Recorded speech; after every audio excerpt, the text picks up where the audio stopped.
and it is a generational and it is a global problem, but this is a problem businesses need to lean into. I mean, you have Manhattan underwater by some projections in my lifetime. So what can an organization do rather than state a goal that may be decades into the future? How do they bring those in closer to a realistic timeline? So the rhetoric to reality gap, how do you close that? Yeah. So a couple thoughts here. I'm going to go a little bit aside and we'll get back to your main question here. To be perhaps a little bit cautious for established companies.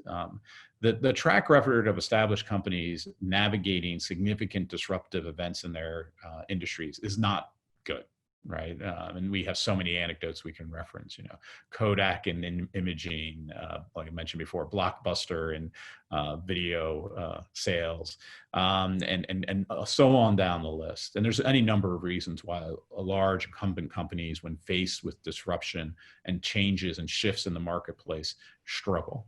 That doesn't suggest that they shouldn't try, of course. And of course, there's many organizations that are active in trying to make such transitions.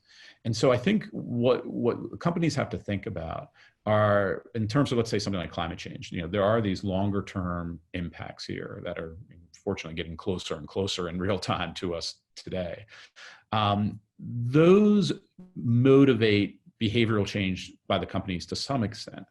But I think the thing that's going to motivate change more quickly and what requires companies to be more agile is the larger competitive kind of institutional responses to those challenges, right? Again, I'll think of something like electric vehicles, right? So we have a technology that's being driven in part because of concerns about the environment that's now beginning to get a foothold here. My suspicion is that transition will happen actually quickly. Right. So one might look at this and say, 2050, we have to be worried about climate change. But 2020, you got to be worried about electric vehicles becoming the dominant, market force here. And again, we can go through different sectors and talk about how those sectors are being transformed here. So the competitive imperative that innovation and technology shifts should be motivating companies to be taking action sooner than just the longer term kind of environmental impacts that we're dealing with as well here.